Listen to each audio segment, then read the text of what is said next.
I've not been counting, but I know there's been more tears than laughter in the last few years.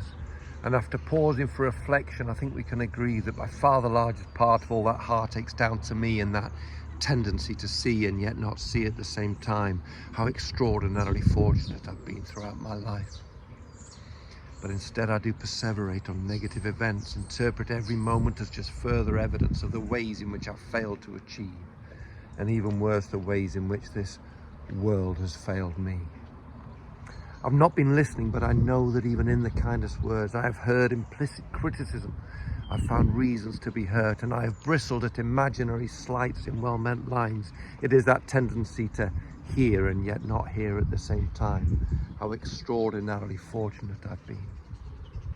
And I've responded, not how I would have hoped I would respond. I have withdrawn and fallen silent, and I have pondered long about the ways in which I've failed to achieve, and even worse, the ways in which this world has failed me. I've not been drinking much these days because the drunk that I become is not the kind of drunken man I'd wish on anyone. Gone is that funny floppy fella who's just glad to be alive. Gone is that happy-go-lucky younger brother kind of vibe, replaced by something darker, replaced by something that's much harder to look back and laugh at in the morning. A drunk who's quick to anger and can ramble on at length about the ways in which he's failed to achieve, and even worse, the ways in which this world has made him mean. I've not been checking on my privilege enough. I have lived a life that billions of souls could only dream of, free from war in my small corner, free from any kind of torture, and I've found shelter almost every single night since I was born, and the family that made me and the family I made, and almost every member of my clan can say the same. We've been extraordinarily fortunate in every single way. We've received an education. We are free to voice opinions.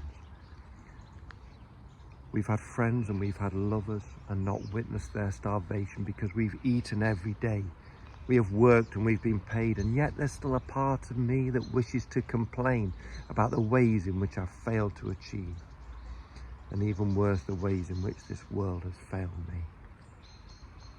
Now, I'm not boasting when I talk of my extraordinary fortune. There's really nothing here that could not be a global normal, and I want nothing for myself that's not for everybody else if they desire, and I apologize for every time I let my own entitlement catch fire and you got burned. It is that tendency to learn and yet not learn, that achievement's just a myth, and there are no ways in which this world has let me down while you're still in it.